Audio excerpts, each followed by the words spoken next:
Hello everyone, today I thought I'd make a short but informative video about my record player and record collection, and let's get into it. So, what is my record player?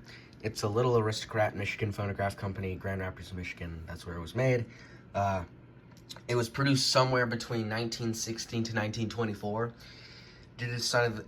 Due to kind of the good condition it exhibits, I'm going to assume maybe 1920. But it is most likely over 100 years old. I can definitely tell it was taken good care of. In some spots, though, it is a little rough.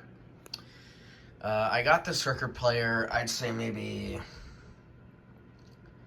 almost half a year ago at an antique store for $150. I'm not sure if that was the best deal or a poor deal, but all I knew at that time was that a lot of record players like this were $300 to $400 in antique stores.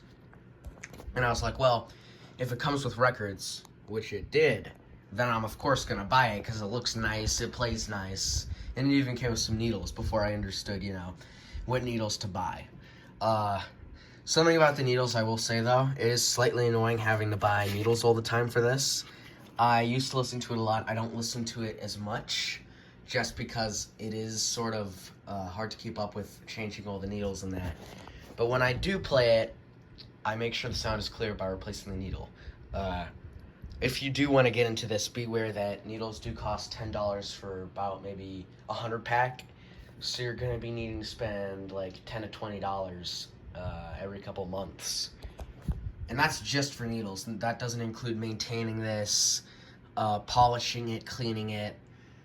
And I'd recommend every year, and when you first get the record player, to take it apart and grease the spring motor. Because listen, this thing used to make awful noises. Here, right now it sounds smooth. Hear that?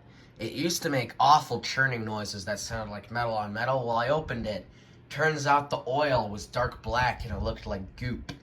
Well, I put some new gun oil in there, and yeah, works like a charm. Pro tip, use gun oil for these things. As for the actual records part of my collection, you can see I kind of have a few things, quite a few things from the different decades, so let's get into it. These records right here, not many of them are like that old, but they're still not vinyl, They're basically the records that I bought. I semi-like them, but they might have a bunch of scratches or they might be half broken, and I plan to maybe get rid of those one day. Next, we have these sort of roughed up paper records. These are mostly Foxtrot records. I bought them at a flea market for, I think, maybe $10 a while ago. So this entire lot right here is basically torn up, but plays well. Might be a little dusty, but still I like the sound. Then over here, like this main grouping, this is all what it came with, right? So it came with a lot of Columbia records from 1908, 1909. Some older stuff than that, but the slot seems to mostly be 1910s, 20s, 30s, and then some 40s and 50s. I think maybe a couple are 50s, and they're not really shellac. There's quite a good bit that are 40s, like Andrews Sisters, and then 30s, there's some. The early Decca records, I have some of those. Then there's 20s, Foxtrot, jazz, some vocal, and then I have a lot of 1910s vocal music, which I really do cherish. And that is essentially it. Other than this lot, and this lot, I have bought, a few ones on their own, but I tend to mostly buy records in lots, just because I like almost all music from this sort of era, and I enjoy learning more about it, listening to it, and I say, oh, that's kind of cool, and I'll listen to it more. As for what I do with the broken needles, if anyone's curious, I just sort of toss them in this little spot.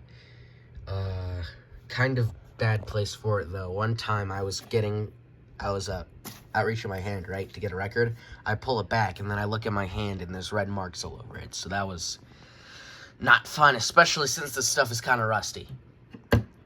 See, if you shut it too fast, you might knock that stuff over. But let's close that. Right here's the speaker, if anyone's curious. This may look like dust. I've tried to clean that out. Not even sure what that is. Might just be the stuff inside of it. fair warning, it does get kind of loud. If you do want to hear it running, I'm not going to run it right now just because this record's pretty dusty and I haven't changed the needle. And I'm only recording with one arm. But if you do want to hear how it sounds, go check out another video on my channel. And yeah, that's about it. Thank you for tuning in on Not a Single Cent Reviews. And that is it.